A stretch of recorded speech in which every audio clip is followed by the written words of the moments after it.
Yeah, it's live. All right.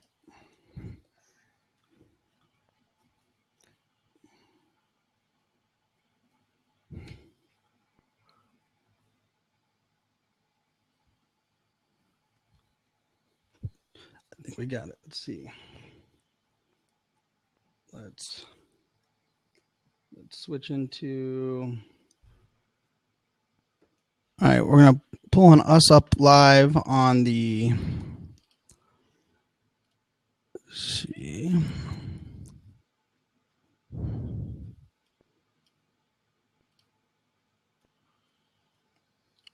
Sweet. All right.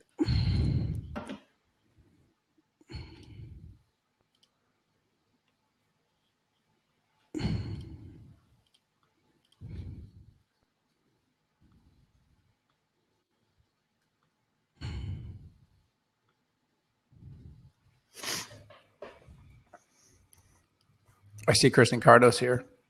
All right. Are we live here? We are live on both Crowdcast and on the Facebook Lives. We were making sure we were having a little bit of Facebook Live issues, which is what, it likes to throw us on a day like today. But we are live. We should be live on both places now. All right. Yeah, go ahead and talk, Daniel. You good? Hello. All right. I think we are good, people. All right. I just see a Kristen Cardos tweet that says we are live. So this is the fun part where I don't have Daniel Newman tabs open, but I have like 6 tabs open for just CloudTalk alone. But you have what, 147 tabs? Oh, don't even ask me. It's not the tabs. The tabs are bad because it's not only one browser either. It's like 40 tabs on 4 different browsers. The real bad is the Word docs. Yeah, it's like 400. You are 100% spoiled with an iMac. That is for sure, because there is no laptop known to man that could handle the Google Chrome overtaxing that you're putting on there. But how are you doing today, Mr. Daniel Newman? I'm doing good. It's another great day to be alive. Thursday, heading into a holiday weekend, and you gotta love that. You gotta love any time that we're gonna do Cloud Talk before Labor Day. I almost did Cloud Talk. You forgot, didn't you? I didn't know. I did not know it was a holiday weekend. Hi, Brian. Hi, I'm Earth. Have we met? Yeah. As you can tell, my head's been down. Attempting to I'm going to Australia on Monday, so going over there to visit them. Miss Sarah Moore, who is in the room now, and I have to get all my ducks in order before I go down under. That's for sure. All right, listen, just don't catch yourself chasing kangaroos, trying to ride any koala bears, okay, or eating any rattlesnakes. If you do those 3 things, then I think you're going to be just fine down there in the land of the Aussies. So you're saying no eating of rattlesnakes? Okay, I did that. I did that in, I believe it was in Okinawa, Japan. I think that was one of the things that I know Kristen will say that. But yeah, it'll be exciting. So yeah, thank you everybody for tuning in. I see a couple people jumping in. Miss Lynn Rose is watching over there on the Facebook Live. So if you guys want to watch this on Facebook Live, we are over at facebook.com/smacktalklive. So that is our podcast that we host. We are running it off of that Facebook channel. But we also appreciate you guys being in here. If you could hit that button, this is only our 2nd week using Crowdcast. So we're migrating our community over here. It does look like we're going to use Crowdcast as our permanent home here on the for the Cloud Talks. But Daniel, why don't we get into a little bit of sponsor stuff and then get into the topic. I know this was one that we were brainstorming. We were actually brainstorming fairly early in the week on this topic around lots of different things. So bring us into before we jump into question number 1. Well, first of all, as always, just a shout out and a quick thank you to our friends and our sponsors at SAP who have been proudly working with us for darn near a year here and have been driving the cloud conversation forward. We're excited. We've appreciated all that they've done. And as you see, they sort of like to live the content story. So a lot of good things going on over there. In fact, as we've seen, our favorite change evangelist over at SAP, Ursula Ringham, has been going all in on the both live and recorded video with her new SMB Talk show. So I was super stoked for that. Just my subtle request up to the folks at SAP is just don't replace us, Ursula. Just do more video. Don't do it instead of us. But okay, that was just a little request. But overall, I'm super stoked about this, Brian. And yeah, we did get ahead of the curve, right? We talked about this almost like 2 days ahead of time. And what was really kind of interesting to me was last week for Future Research, I put out a quick video basically talking about how every company is a tech company. And it started off because of something I read about Facebook. And Facebook is they're a social media company. They're a media company, really, right? But at the F8 this past year, Mark Zuckerberg announced his 3 top technology priorities. Let me go back a second. Mark Zuckerberg announced his 3 top corporate priorities for the next 10 years. Okay. And the 3 priorities were 1, internet penetration, basically making the internet available to everyone in the world. 2, AI, artificial intelligence, the application and use of artificial intelligence to improve the experience and tap into all that's possible with it. And 3, and they made this pretty clear when they acquired Oculus Rift, was the application of augmented and virtual reality into the media experience. And you're already starting to see it with what they're doing with 3D video, with Oculus Rift. But the interesting point is you go back and go, their 3 biggest corporate objectives were all technology. So they're a social media company, and yes, they're on the internet, but they really are media just like the New York Times or just like any other company. They're just new media, right? And the social media. And they're kind of on that blurry line between a tech company and a media company, but it just kind of made me think, Brian, have we entered the age where every company is a tech company? No, and I think this is interesting. And I see actually we got Ms. Ursula Ringham is watching on the Facebook as well as Steve Ford, and I see some people jumping in the room here with Brian Ringham. We got multiple Brians, different spellings, different Brians in here. Tim Lewis is back here again, and we're trying new technology and new places, and for this show, and really I think around this whole technology conversation is what this show is about is SAP is a sponsor of this show that facilitates and allows us to have this conversation with the community. It's not us broadcasting a traditional TV show. This is an idea where we're talking about different topics. We have a list of questions like a traditional Twitter chat. We leverage video so that we add that element of video to different ways for people to participate. But if someone wanted to use only the CloudTalk hashtag on Twitter, you can participate as well. And I think for me, I call this participatory content that is really inspired through this technology conversation, right? And I think, one of the stats that I've been really throwing out there a lot is that, 53% of the world is not on the internet today, right? So although we feel as though so many of us are on this and the technology's there and everything that we have at our disposal, there is still a majority of the world that, and that's, I know what Mark Zuckerberg is trying to help solve and a lot of the things that he's doing. But I also think of it as when we add different elements, it's every company, not only even operating as a technology company, but our friend Jay Baer wrote a really good post the other day about really the separation of the marketing hierarchy. And really there's no such thing as, being just a good inbound marketer or an email marketer. You have to have kind of like that array of skill sets, because customers, clients, and really, everyone that's out there, not only do they want to participate, but technology now is connecting it to the point where these are active conversations that we're having, on a daily basis. So I love that you brought up internet penetration, AI, AR. For our audience that's watching on Facebook Live as well as here on Crowdcast, I would love to hear your comments on those 3 things, because AI and VR and augmented reality, a year ago when we talked about this on the show, Daniel, we've been doing this show, and I like to think of it as cloud was confusing when we started this show, so people couldn't figure out cloud. And then cloud started to get a little bit better, and then we started talking a little bit more about live video and what this is enabling. And then AR and VR was really, I felt like we were talking about Jetsons type, like out there in the distance. And now, Pokemon Go, we talked about that on this show. We're talking about all of these different technologies. I'm curious for those that are out there, not only a company feeling like a technology company, but AR VR got here a lot faster than I thought it would ever been. I'm not sure about our audience or what your thoughts are, Daniel. Well, Brian, you bring up a really, really great point. I want to just kind of take a quick step back and say, Facebook is launching freaking satellites into space to give internet access to people around the world that don't have it. Now just think about that for a minute. Your social media company, right? The guys the Facebook, right? That wanted to create a place for people to hang out and talk about their college experience. Remember our last week's show about going back in time, have now become the company that are doing the same stuff as SpaceX, that are doing the same stuff as, competing with Cisco's and IBM. I mean, the world is getting much, much smaller, and it's all coming together. The company you bought books from is now the largest cloud provider in the world. And it was funny, even today, Brian, I had a little reminiscing going on, and I tweeted about this, but there was something that came out about the Google Hub, right? Google has their iteration of the Amazon Echo, right? They're all doing the same kind of in-home AI.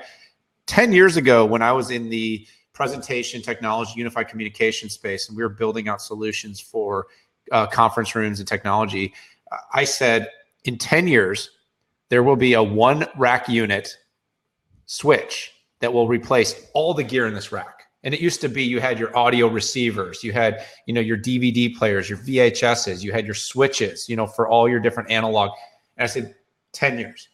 And today, there was that, announcement about Philips Hue lighting in the Google, what is it? It's not the Hub. It's the something Hub. It's the Google. Yeah, it has a name before. I can't remember the name of it. Let me check this out right quick because I want to get the right name while I'm on air. But it's the On Hub, the Google On Hub. So Google announced that the On Hub can now be used and can integrate immediately with those Philips Hue lighting systems. So basically, you just put the bulb's got the smarts, the sensors right into it, and it can communicate back to the Google On Hub, and you can now control lighting in an office, in your home, with this one little box. So I said, I got it wrong. It's not in the rack. Now it's sitting on the table like a piece of furniture, or an accessory on a piece of furniture. But it's controlling lights. Soon it's going to be controlling your thermostat. Soon it's going to be controlling your electronics. You're going to be able to, we already can talk to it and tell it what shows we want to watch, right? If we're connecting it through Amazon Fire or through, the Google Chrome key, you're able to talk to the TV and have it communicate. Our smart rooms, these rooms that used to take all this integration, control panels, custom programming, design, it's one box that you open up and you literally can teach it. And using AI and deep learning, it's going to eventually control everything. And so it just was so fascinating to me to see what's happened in just 10 years to change an entire industry like that. And that was an industry that was on the periphery of tech. But this is really, really interesting. So kicking out the first question, Brian, and sorry, I froze there for a second. I don't know if I froze. Did I freeze? You're back. Yeah, no, you froze for a second, but you are back. We're good. Okay, so let's start out with the first question, Brian, because you know what? Facebook put out their top three, right? The internet penetration, AI, AR, VR. Just personally, all the people out there, all of our CloudTalk community, what do you think the top three tech setting trends are right now? And Brian, what do you think? Like, what are yours? Are you in line with Zuckerberg, or do you have some different trends that you think are really hot right now? No, I think, this idea of internet penetration to me is exciting because I think the mobile phone, the price point and the networks are now getting to a point where I do feel as though someone like a Mark Zuckerberg and then John Legere, the CEO of T-Mobile, where they understand, I can almost, you almost picture the idea of dropping phones out of the sky for remote areas to connect these places. Because before, the idea of running, places that don't have running water, they don't have power lines, the idea that we were going to have to get internet there was a very, scary and time consuming proposition. I think now the mobile aspect, more so than anything we've ever seen before, is really driving this. So I think the internet penetration's one. I really think Internet of Things. I think Internet of Things for me is going to give us data and really push us into this digital space like we've never seen before. The idea of things automating based on multiple variables that could be on our body or even just in a room, I was traveling, I was coming home, and I can tell you, I landed here in DC last night, and the first thing I thought was, man, I wish I had one of those smart thermostats, because I know that I cranked the air conditioning way up so that I wasn't wasting money on the place here. And I got in my house and it was 86 degrees, right? And I was like, man, this is miserable. And it was funny because for me, I almost felt like I was at a disadvantage for not having like a tech like that. And then I really do look at video, live video, mobile video, social video as the gateway to virtual reality and augmented reality. I'm actually more excited about augmented reality than virtual reality, because augmented reality, the idea of overlaying something into our existing world. I always picture, whenever I'm using augmented reality, I always picture South by Southwest. And you're walking down the street on 6th Street. If anybody's been to South by Southwest, 6th Street in Austin, Texas is like, hundreds of thousands of people, and there's bars and there's events going on. And I picture having augmented reality, being able to not only see where people are, but also understand what those conversations are. Because here's a really cool example, and I'll kick it back to you, Daniel, to get your three. I was in California. I get a message on Facebook from a Facebook Messenger from Murray Nerlens, and Murray is visiting from the UK, and he says, Brian, I just looked on Facebook Messenger, and it says that you are nearby, less than a mile away. I would love to get your thoughts on this interview for our TV show.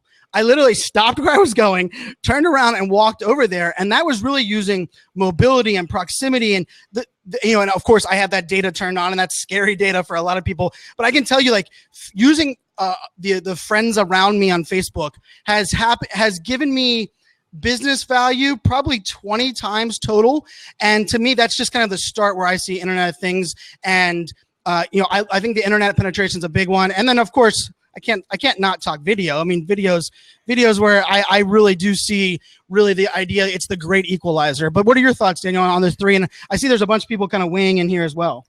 Well, I think video, and obviously the immersive side of video, of being in the same room with somebody that you're not in the same room with. And that was kind of how Zuckerberg talked about VR and AR, is that, video conferencing, this kind of video is great, but you still can definitely feel the gap, right, between you and the people.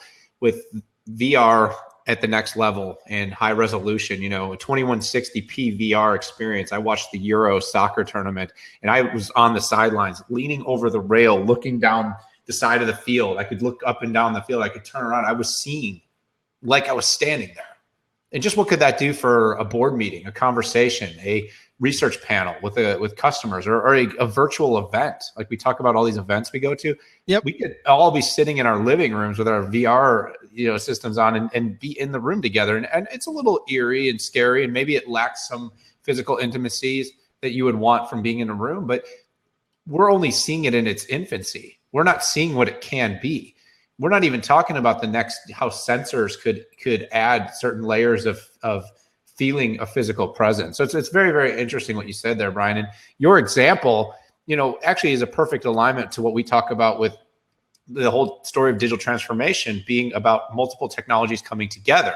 It's never going to really be about one of these technologies. So even though they're talking about two or three of them, there's some assumptions being made.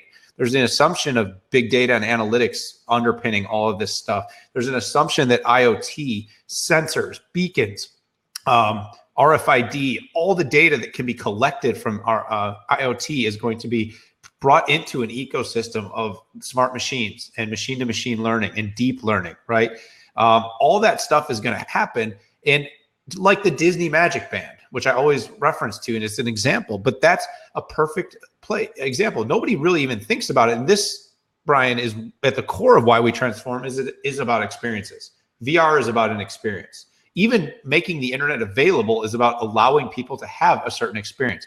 When you're at Disney, right, and you walk into the restaurant and they know who your favorite princess is, or not yours, Brian, or maybe yours. I don't care. I'm not judging. But the point is, when they know who your daughter's favorite princesses is, each one of them has a different one, and they bring all three of them to greet them and then bring them to the table, and they know what your favorite foods are, right? This is kind of that new, this is mobility, big data, IoT. This is sensors. This is artificial intelligence, cognitive computing. This is you name a technology and it's all in one place. So it is really hard to name three. And like I said, I think you did, but I think experiences will still be the number one priority out of all the tech that's available. It's what experiences are created. Because if you cannot attribute it to a happier customer, a happier employee, or some form of improvement in the way people engage with each other or a brand, then it really isn't important. It's really just it's a footnote at best. Well, and I think if anyone had to take a theme out of our two shows that we host this show, Cloud Talk, every Thursday at noon, and then of course we also host Smack Talk. And while you were talking there, I got a little feedback there for a second, but we did have a hiccup in the technology for a hot second there, and the Facebook live stream went down, but I put it back up and I just dropped the link back in there. So if you guys are watching this or we're watching on Facebook Live, it is back up on Facebook Live for everybody to consume. But, one of the things I would say, probably the biggest theme that we really strive to focus on is we don't care. Nobody cares about technology for technology's sake. And it's really about, not only solving a business goal for a company, but it's also about, why do we care about it? I talk about the fact that, how many phones do we have, Daniel, that, you and I have, we have more devices, but really if the devices aren't giving us a better experience, aren't increasing what we're doing, then it's not going to matter. And Tim Lewis brought up something, and he has lots of great comments in the crowdcast right now about Pokemon Go and the argument about, is it really AR? And I heard yesterday, I listened to an announcement that they're going to add a true AR element to it. Hopefully this weekend, they're going to call it the Pokemon Buddy system, where you can actually put a Pokemon on your shoulder while you're walking down the street. And not only could you see it when you turn your phone, but other people could see it sitting on your shoulder. But for me, it's less about, is that really augmented reality or is it not? It's more about, look at the experience that it is enabling and an experience it's leading to. And then what does that mean for us, right? And I think that's the most exciting part, because when we look at this and say, oh my gosh, it's going to take away from our friendships and it's going to really ruin our lives. We said the same thing when the phone went from the wall to the car to our pocket, right? And now we look at it and we're thankful for those connections. So I'm going to jump into question number 2, Daniel, just so we kick back into the Twitter chat side of here, where technology used to be a sector, but now it seems intertwined within every business. When did this shift in your mind start happening there, Mr. Newman? This kind of goes back to where we started, Brian, but I think it's an important note to make sure that we're addressing this. Is I think somewhere in the past, I would say 3 to 5 years. And I think you can go back further, because for as long as computer systems have been available, widely available, you've seen them in offices. And I'm saying whether that was typewriters to improve the quality of legibility of a business, correspondence, a fax machine, the first computers that went into offices. But there was something in the past 3 to 5 years where suddenly you pretty much went into every business and they stopped thinking like these are just traditional systems. So everybody invoices using, a standard template that gets mailed to people, to all of a sudden people sitting in their offices and saying, what technologies can we invest in to make our businesses faster, to make our businesses more efficient, to make our businesses more profitable? And where all of a sudden you walk into a place, and I'll give you an example here. So my dad is in the trucking industry. You talk a little bit about your yogurt history, your Yes. family's yogurt history. So my dad's in the trucking industry. Trucking is a very old school industry. Okay. The drivers, have U.S. Department of Transportation. They have all these forms they have to fill out. And for all these years, they've had manual forms. They carry these clipboards with them and they fill out the forms. Well, all of a sudden what ended up happening is antennas started going into these trucks, RFID tags. All the freight is being tagged. They have systems that everything's talking to. They have beacons that are reporting into the truck's locations and proximities over satellite. And it went from like 1 year that there was no technology. Everything was on paper, other than maybe having like a Nextel or like a walkie-talkie or a CB radio, to suddenly everything was starting to be tracked. And it just suddenly happened. And then logistics became the word. And instead of being trucking, then it became logistics. Now logistics is all about, companies like Walmart, right? Who for many, many years we considered old school brick and mortar commerce. But when you actually got underneath the hood of the Walmart, you found out that they were the most technology enabled user of logistics software, of technologies. They understood and used data forever. Long before big data was a buzzword, they knew how likely it was that they needed to put 6 bags of Doritos on their shelves, because in the past 24 hours in that store, 6 bags of 6 9-ounce bags of Doritos have been sold every day on average for the past 2 years, and that's increasing by 1.3%. And so this is kind of what's happening. Is it went from being very much behind the scenes, though, to being very visible. You walk into an office and you see laptops, mobile devices, flat panel screens, conference rooms and spaces where people are meeting and using technology all the time. And you go, what business are you in? Oh, I'm in financial services. I'm in insurance. So it's just, but 5 years ago, it just looked like big computers that people use for invoicing, and everything has suddenly changed. Well, yeah, and I think I think the part of this question, and I just fired up Periscope to go a little bit behind the scenes just to add another technology into the background for us here. The question on the idea of when it started and what kind of that big shift was. I mean, I think it's pretty apparent that cloud computing lined up with mobility is really what drove this massive shift, right? Cloud computing allowed us to get what we wanted, where we wanted, how we wanted. Mobile gave us another avenue to get it. I remember trying to implement a BYOD, bring your own device solution, in the Department of Defense in 2008. In 2008, and I can tell you, trying to get us to get approved operating systems and approved imaging for them to just bring in a BlackBerry into the office was a nightmare. Do you imagine that conversation today? I mean, there's some BYOD companies for some regulated industries, but I mean, for our live audience that's watching on both Facebook Live, Crowdcast, as well as Periscope, kind of behind the scenes here, how many people in the company you work for have a bring your own device policy where you're either given a device or your company images your device? Probably very few. And that's happened in a matter of 4 or 5 years. So I like to think of it as truly what has kind of pushed this boundary is, I mean, mobile is much more than just a phone as well, right? Daniel, you and I talk about that a lot. It's the ability to work from anywhere as well. I was on the airplane yesterday from 7 a.m. when I left California. I landed here in DC about 9 p.m. I did not do a good job of booking my flights. But for me, I was connected every single minute except for the 11 minutes when they shut off the Wi-Fi in the plane and you land, right, on each one of the flights.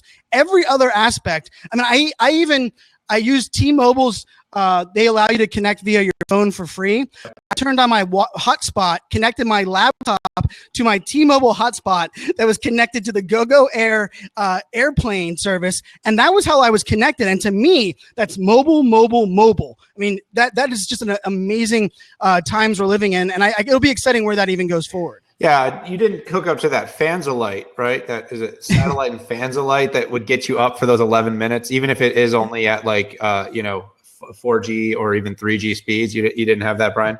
No, I didn't have that. No, I didn't. You know what? I knew you were connected because I was getting emails from you that were longer than normal. It was 3 full sentences with punctuation, Brian. I was quite proud of you. Actually, every once in a while I have to show that I'm not 100% millennial. Oh no! Don't go doing that. Someone could actually expect you to write a blog and have proper grammar in it.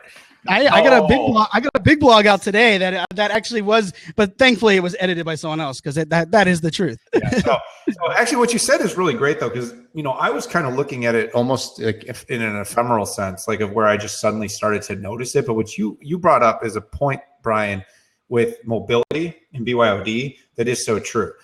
At some point, companies stopped issuing phones. I'm not 100% sure of this, but it happened in the last 5 years, though. Yeah, it had to be the last 5 years. Companies early on had the BlackBerries, and then even when the phones first went smart, some of the other options that came out with email phones, with Windows phones, they were still issuing the phones. And now it's everybody has one. We're not giving you one. We'll reimburse you for it. We'll put it on the company plan, but you bring your own device. And then there was but early on, there was a lot of energy towards that policy for bring your own device. There's a lot of energy towards you have to understand your policy, how you use it. You're going to sign all this stuff. And I think in some larger corporations, you're still seeing some governance and policy to that, but it's such a non-topic anymore. I don't think people either, one, they don't read them, or two, companies aren't issuing them anymore. I think the the bottom line is that it's just expected that you're going to use your device for both purposes. And Christine from SAP said that they still get their phones, iPads, and laptops from SAP. So I'm assuming that means if you leave SAP, you've got to turn them back in. No, but the interesting part about that, though, even that aspect, see, that still exists. But whenever they want to add a new piece of software, you don't have to send that laptop back to get it updated, right? Like that's what the cloud enabled. I mean, so many of us forget. Like the reason I don't forget, it was a pain point for me when the company that I was working for expanded to Singapore. And we had to image laptops, and we had to decide, do we want the laptops to come back to us, or us to send hard drives and have them manage it and do all of those things? And then really the cloud is what kind of bridges that gap. So even though you're getting a device, how you get the updates, how it's managed, how the security is even looked at on that has completely transformed in the last couple of years.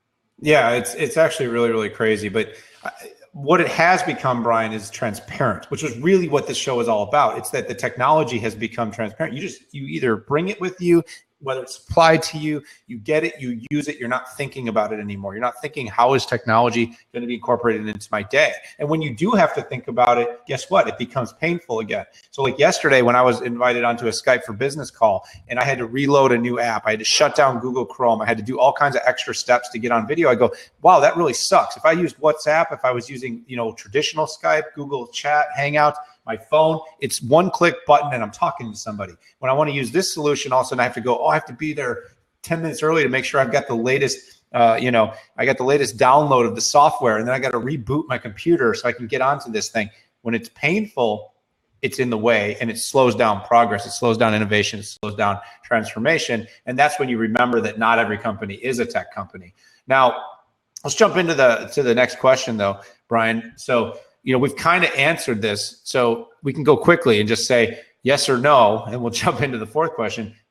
Do you think it's purely for gaming Twitter when we say this, or are all companies really tech companies? Well, first off, I don't just ever answer yes or no, so that's not gonna happen. All right, you get 2 sentences. Go. I think.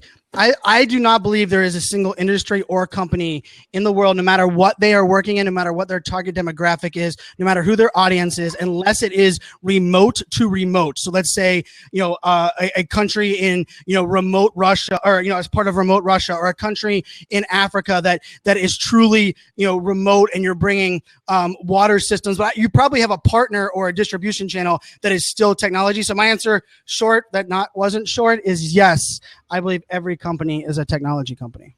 I agree. So let's go to the fourth question. All right. Are there industries often not thought of as tech that are setting the pace for this transformation? Have you seen examples of businesses that you would not think traditionally of tech that are now the ones that really are the leaders in technology?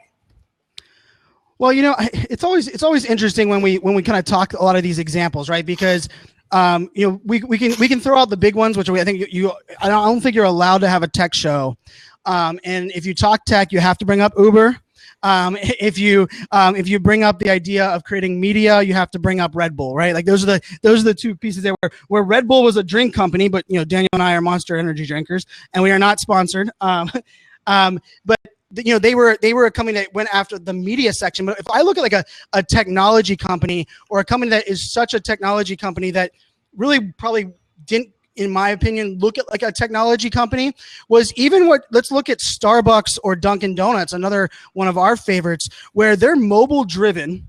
They're now, I went to check out, right? And the lady said, you no longer need a printed receipt, because we are now fully integrated into your phone, as well as to your online account, as well as into your Apple Pay on your device. And I thought, Dunkin' Donuts now has the best mobile app for a B2C restaurant that I've ever used. That's a donut company that now has the best technology when it comes to a mobile solution. So that's when it comes to me. What are some that come to your mind? I would love the audience that we have. People, Marriott, that's a very good one. I've checked into the last 3 Marriotts without talking to a human.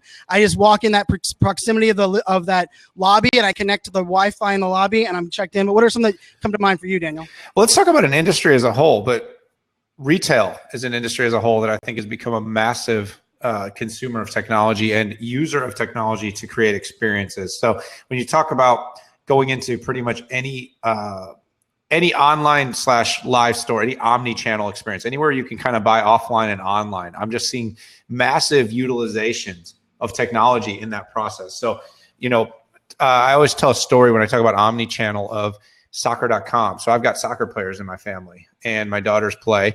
And oftentimes I'll start shopping for them when they're at school. They need new shoes or new shin guards or whatever it is that they use for soccer. I'll put stuff in the basket. Well, guess what? They needed that stuff, but I'll forget about it. Okay. And then all of a sudden, a day before I need it, they're using like retargeting. They're getting information like where I'm talking about, hey, my daughter's got a soccer tournament this week. And then guess what? I get an email that's saying like, hey, you have items in your shopping cart that you've gone on purchase. Like, oh my God, I forgot.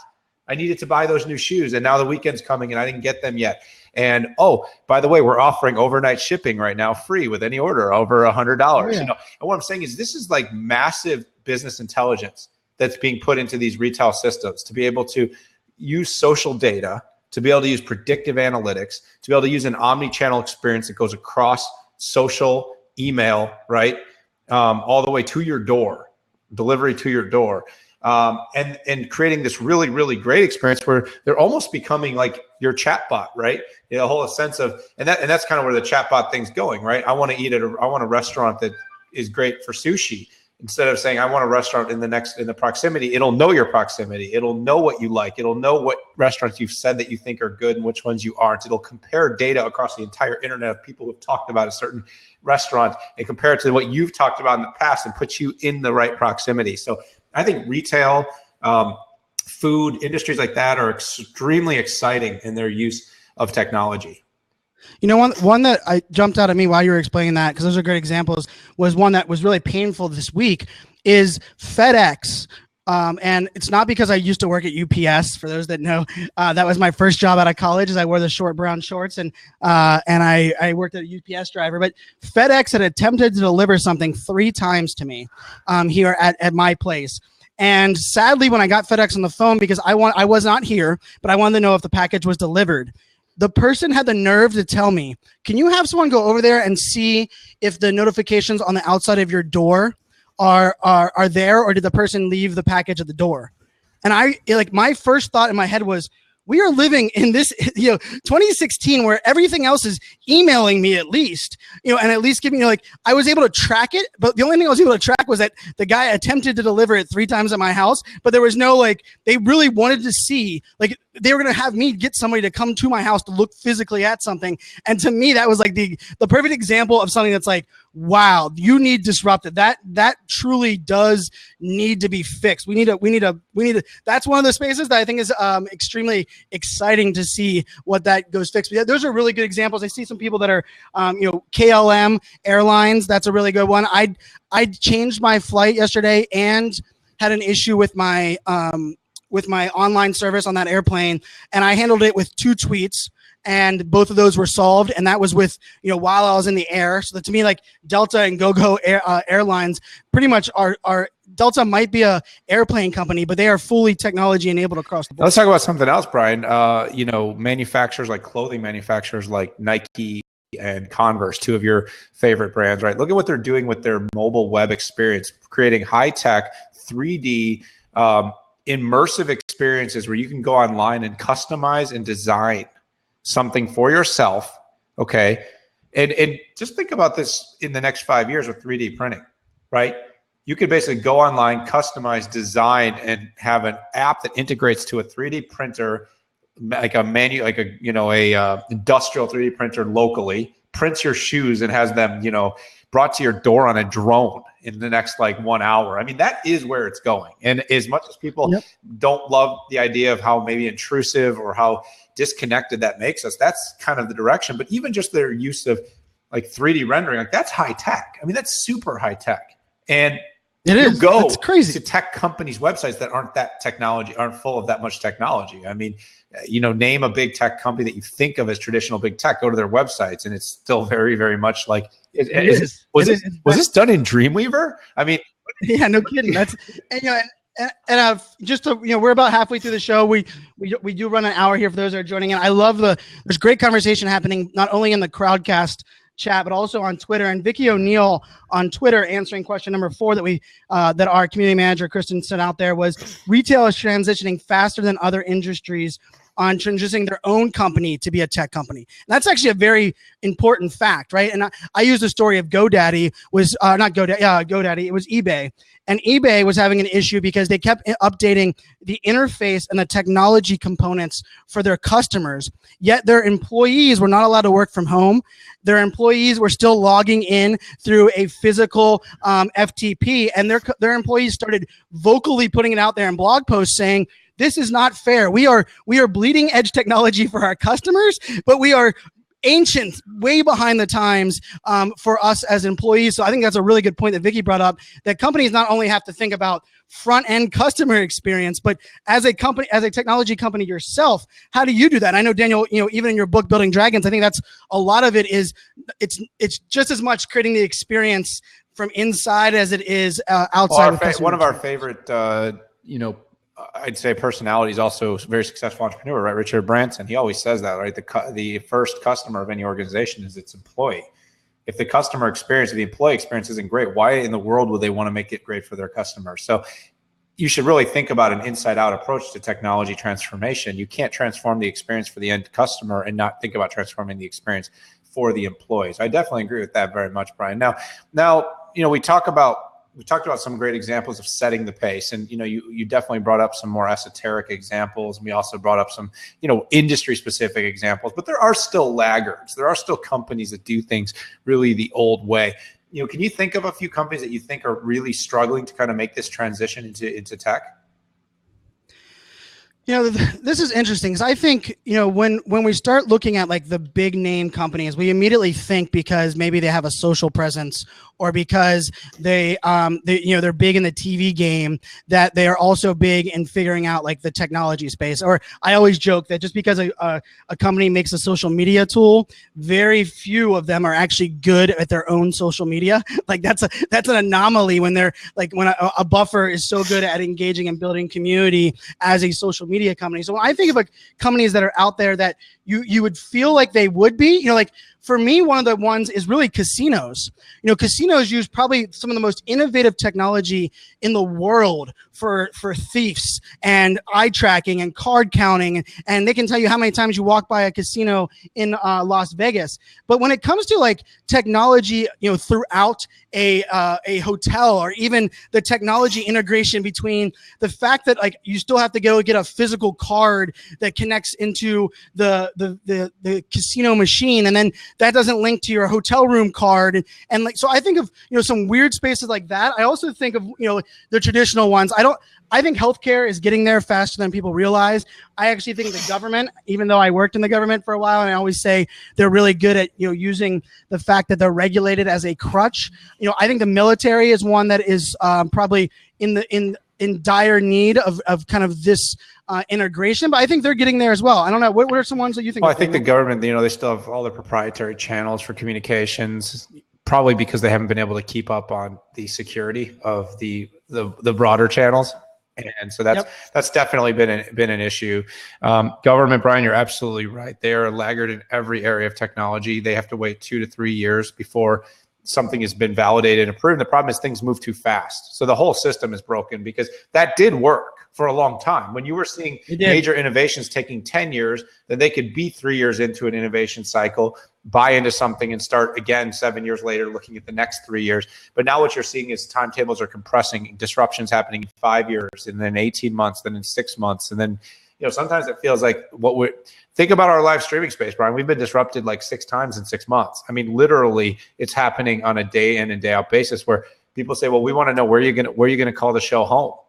Well, if you want it in a live streaming community, there's really nowhere to call it home unless you wanted to do like a full on deployment of, a Ustream integration with a in your own media website property, which is fine. And that's an approach you may choose to take. But every single live streaming platform has been somewhat either shifted, disrupted, or, seen at least some major iterations take place that it's really, really hard to decide where anything should live anymore. So I think daily disruption is a big challenge. Some other industries, I think, like insurance. Well, hold on. One that, yeah, insurance is. I was going to go insurance. I like that you went there, but one that you brought up that I actually thought was really interesting even in the live streaming space is the traditional TV media is way behind the times. I mean, let's face it, they're still doing ad buys and they're still looking at viewership based on a Nielsen box that sits in like 1% of all the homes in America. Yet Netflix is getting real-time data and tweaking the release of Narcos out last night, how they were going to release that. They can use social data to predict the success of those things. Yet we had, like Good Morning America, kudos to them. Like they're doing Facebook Live, and one of the things that they were able to dive in so quickly was they had people that were on air that were very tech savvy, that were kind of pushing the envelope. But if you look at some of the two other competitors for them, one of them came out and said they don't think they would be able to integrate that kind of solution into their workflow for 12 to 18 months. 12 to 18 months from now, I can't even tell you what live video will look like. I can't even tell you what platforms and how the solutions are. So it's amazing for me, like media, but I didn't mean to cut you off there, but insurance is definitely one.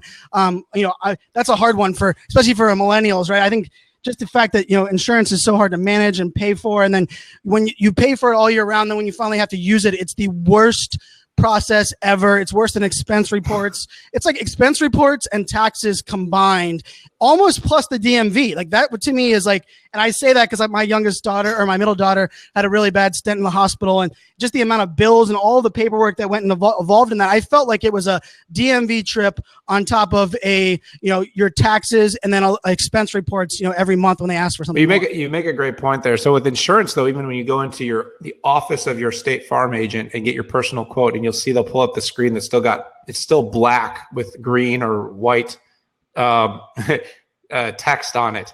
It's their back end system, and it's still local. They're still VPN'd into it. I mean, it's insane, and you're seeing some companies like Esurance that are kind of trying to disrupt that and building their entire backbone on technology. But you do bring up a great point, Brian.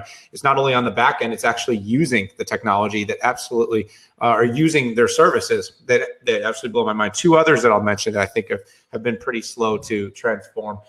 Banking as a whole, you're starting to see some banks are doing some things, but my God, does it take a long time for an ACH payment to show up? And I know, for instance, some of the things that are going on, but payments could take 3, 4, 5 days to process and show up in your bank.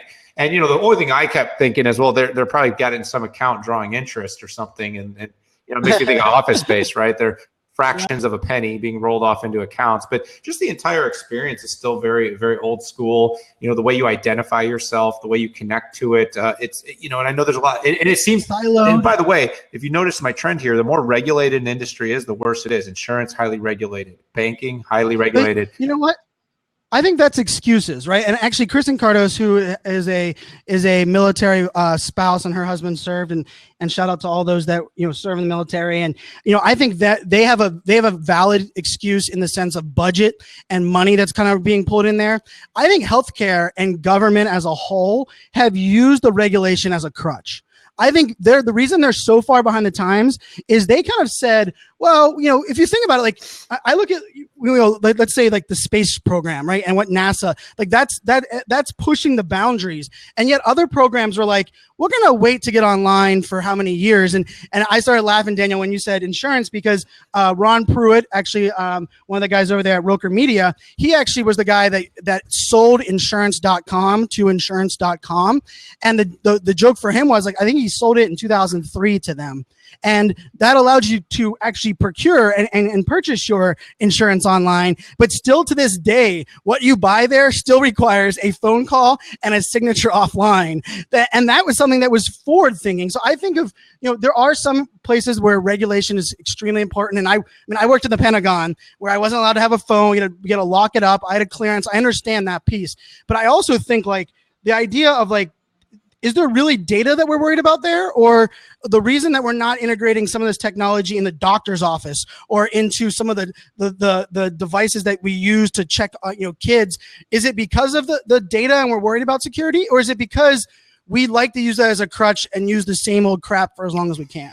I think it's probably both. I mean, I think these organizations are so big and, decisions are made by so many different people that moving anything through. And then it's also education, Brian. So the crutch of knowledge, right? So they finally become familiar and comfortable with a certain concept, topic, technology, and now you're being asked to be able to change. So adaptability becomes a big key. There's a reason, though, that these companies can't move. I mean, there is some regulation associated to it. I mean, you have thousands of hospitals, right, around the world that have never had the ability to collaboratively look into each other's systems, right? So when we're merging databases, like in our business, right, even just for contacts, it's not just as easy as saying, oh, I've got an email list of 500,000 people. I'm just going to drop it in and sort it. And it's not yet that easy. There's still all kinds of verification, validation of data accuracy, and then lining it up because, right now, if you have CSV files, they don't all match up exactly correctly. So you have to find out how to match all the fields up. And what I'm saying is this is very expensive and it's very cumbersome and it's oftentimes distracting to your operation while you're trying to figure all this stuff out. So I'm the biggest proponent that, electronic health records needs to be solved. Like you should not worry when you're on vacation in another state that if your kid suffers from a peanut allergy, that they're going to get killed at the hospital because they can't get accurate records, made available to them. It's insane to me that is still a problem. However, so long as there is regulation and so long as this is not solved by the regulators and they're allowed to properly utilize technology to solve this problem, it won't get solved. And I think that's the point right there. And I think the other part of that is just because you are regulated and you're going to have to take extra pieces does not mean you don't still take baby steps, right? The idea that we were still living in this space where it's like an all on or all off, right? Like we're not going to migrate to the cloud and they turn that off. Well, then you try to add new technology that only exists in a SaaS-based solution. And what do? Well, we're just going to let our employees and our customers have crappier experiences because we decided that it's an all on or all off. I believe part of it is identifying what success is, starting to make those baby steps, and really someone needs to go into some of these locations where technology is kind of being inhibited and start asking the same question that we should be asking, just asking it again, right? Like we ask some of these questions and then we immediately say, like, I mean, the rate, like you said, right? That was a perfect example, Daniel, on the healthcare and the digital records. And because let's face it, I mean, part of the reason that we didn't do that is we didn't trust the security of the cloud to be more secure than a data center.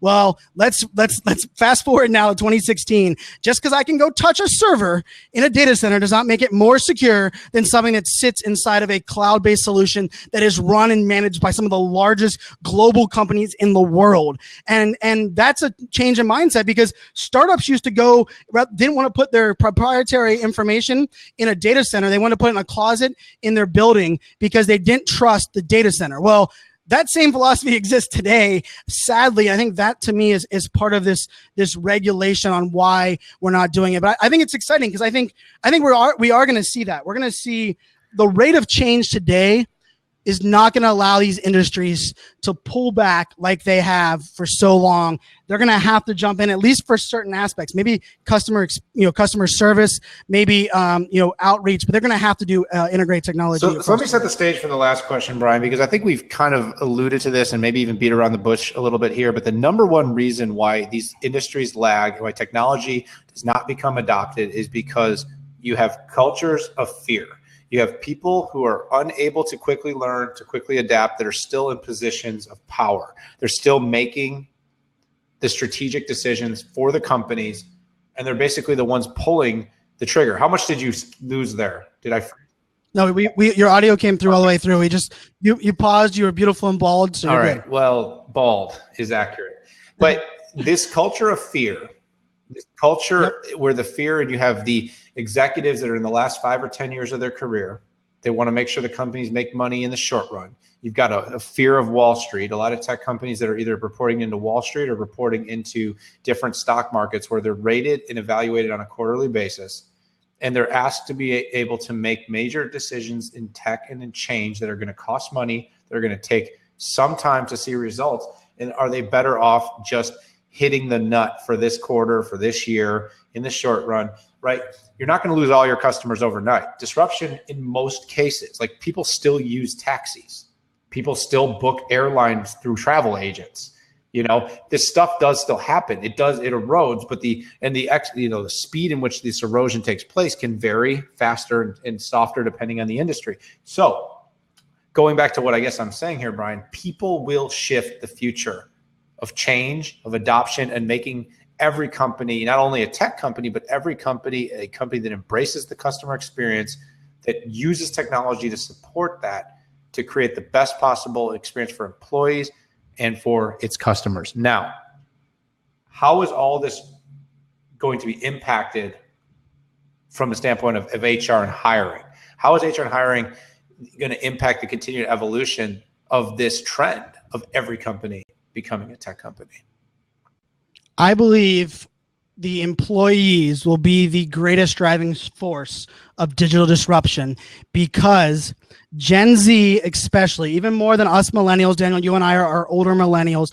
And let's not even talk about individual generation. Let's talk about digital natives are going to demand, by where they work, how they work, that they're going to go to a place and work somewhere that allows them to have the best chance to succeed. Doesn't always have to be the most bleeding edge technologies, but I believe we're going to start to see a trend of people leaving, after 17 and even 20 years at a massively big company that is roadblocking them based on the technology that they're able to provide or integrate. These people are going to leave, not go to a startup, but go to a company that is going to provide them that technology and that integration and allow those things to happen. We're gonna take our healthcare other places. We're gonna see other things pop up that we're gonna be able to start to take advantage of. And it's not even betting. This is the weird part. Betting with our dollar is hard, because let's face it, like you said, as much as I love the idea that I can order my groceries on Amazon, it still is not in my workflow. I've never done that. I've ordered diapers once, but never anything else. So it takes, and I always like to think, until the digital dinosaur actually integrates it really hasn't been adopted. But my answer to this is truly the employee element, hiring people. If you are not equipping them with technology and allowing them to be most successful, even work where they want. The idea that like Yahoo doesn't want remote, the whole remote working concept, like there will be plenty of jobs that they still have to have 9 to 5 inside of an office. But if it doesn't make sense, if you're not able to empower those employees, they're not going to have to speak with their dollar. They're going to speak with their W-9, their 1099, and where they're going to actually go work for. And that's going to push the envelope, government included. Yeah, I have no question that the way we hire and the way we evolve leadership, the way we change leadership structures, decision-making needs to be. I'm not one that thinks you can completely take a holacracy approach. I do think somebody in the organization needs to have the ability to press the red button and fire the missiles.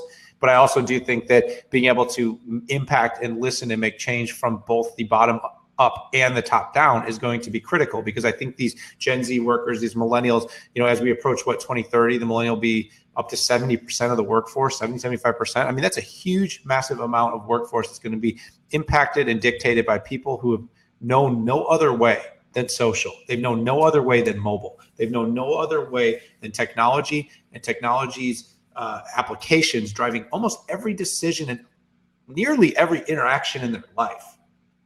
And they're going to be completely rethinking every system that a company utilizes. And it's going to come down to, though, some gray hairs, some bald guys, some suit wearers, to make these hiring decisions today, to identify who this talent is that can come into an organization and help the organization thrive today under today's rules, but slowly, and in some cases more rapidly, impact change. And Brian, that's going to be tough. HR's got a big job in front of them if they want to see every company thrive. I think what we're going to see is company lifespans get shorter and shorter and shorter. That Fortune 500 disruption cycle, faster and faster and faster. Companies. I tell you what, my dad, my grandfather has all worked at companies for a long time. And I worked at 9 years at BAE Systems, a government contractor.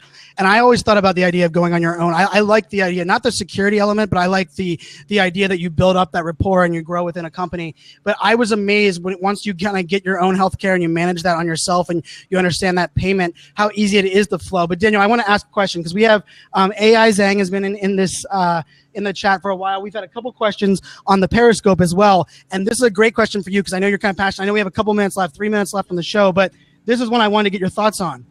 is higher education, the fact that higher education is not giving, let's say, Gen Zers very good options for being tech heavy or tech infused higher ed options, is that going to be the great inhibitor? Because all of a sudden, you know, through high school, you have an iPad, and then you go to a college that is, you know, traditional books and nothing is using technology, and the professors don't even like PowerPoint still. Is that going to then allow, you know, kind of force this change? Because then they're going to get out and go, oh, I guess I can go work at this company because they don't have technology, because it's kind of like higher ed. What's higher ed's role here? Because I think this would be one that is a very interesting. What's their kind of driving force? Higher ed is a disaster. I'm a business professor. I have a master's degree in business, and I also teach. And the entire learning, the entire way we learn is broken. Okay, the entire way we help people to quickly adapt. And we've been seeing this forever. There was a video that came out a decade ago called Shift Happens, and you probably remember it. And yes. It showed all the statistics about computer science majors coming into school, and by the third year, everything they learned in their first 2 years is now obsolete. Guess what? 10 years ago. What do you think that is now? What you've learned 6 months ago, 6 days ago, is no longer relevant. The Angela Myers, our good friend, said something to me very early in our relationship, and she said, we've gone from an age of knowledgeability to knowledge able. So knowledgeable to knowledge able. We have all this technology at our disposal. I'm having, you know, issues at night with my daughter because she's learning geometry. She's in honors geometry, a freshman in high school. She's having to learn how to study. She's in a AP class for human geography, and she's memorizing maps.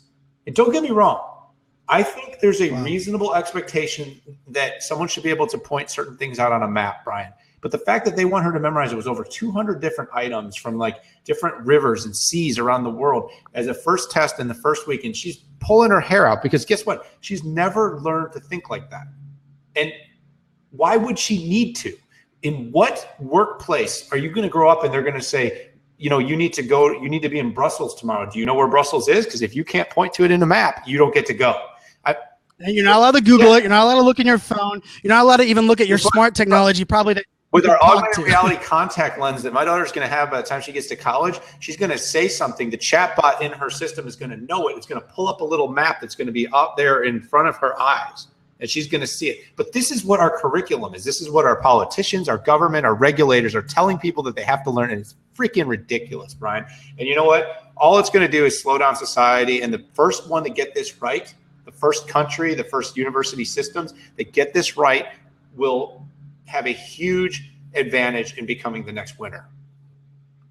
I love it. I like, you know, and Tim Lewis brought that up there in the chat, and we have a global audience that's participating in this, which I think is awesome as well. And they brought up, you know, what if maybe that's the driving force? A country becomes super innovative across all the, you know, like healthcare, higher ed, government, and really is the leading force. Maybe that is an element, because you're right. I think higher ed being broken. I think even the idea of, you know, like the concept of when you get out of college and then becoming like, you know, a real, you know, surviving person on your own, like that, like jump is just as scary as jumping from enterprise to entrepreneur. And why is it so scary? I spent 4 years and how much money to prepare me for the rest of my life. But yet the first month after college, you're like, oh my God, like this, you know, I'm trying to buy a house and they want these 37 things. And like, wait, why didn't they tell me how to manage, you know, finances and integrate this into, like, it's such a broken solution. But this was an awesome conversation. That's a whole show. Maybe it's a smack talk. Maybe it's a cloud talk. Maybe it's something that we need to do later. But, and I recommend watch Sir Kent Robinson's TED Talks where he talks about education. Is education broken? It is broken. We can impact fixing it, talking about it, impacting change, teaching people how to think, teaching people how to utilize technology to learn what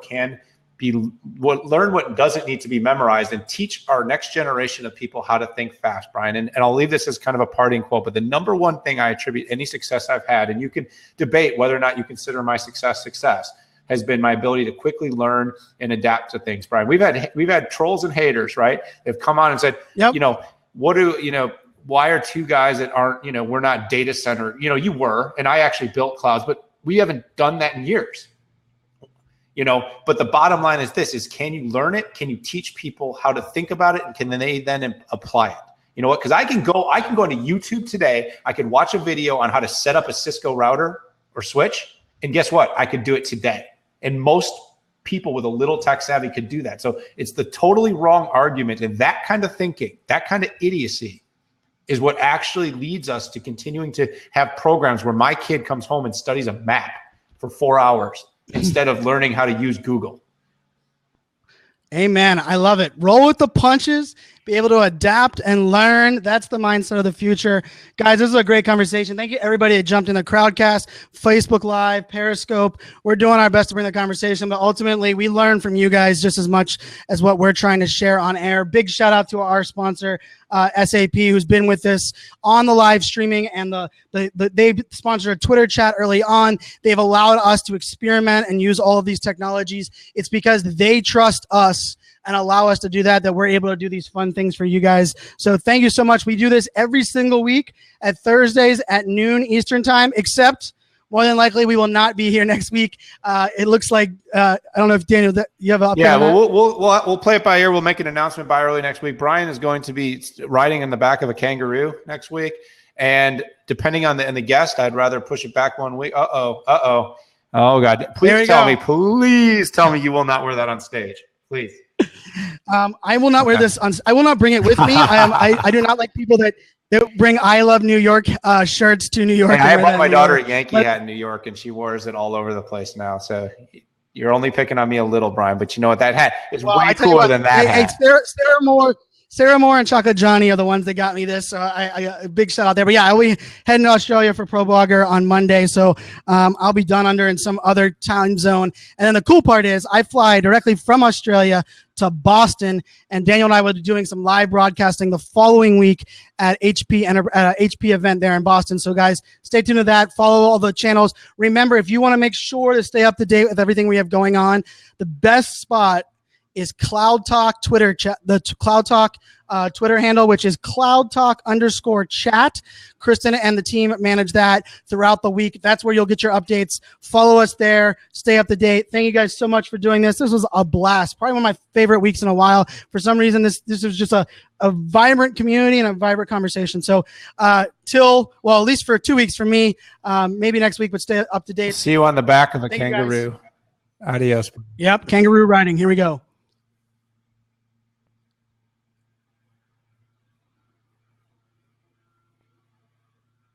Now I got to figure out how to turn it off.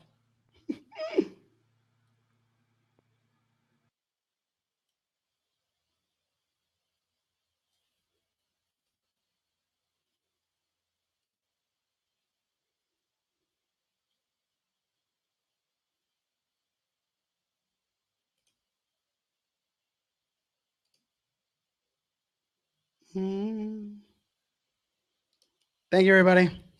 One.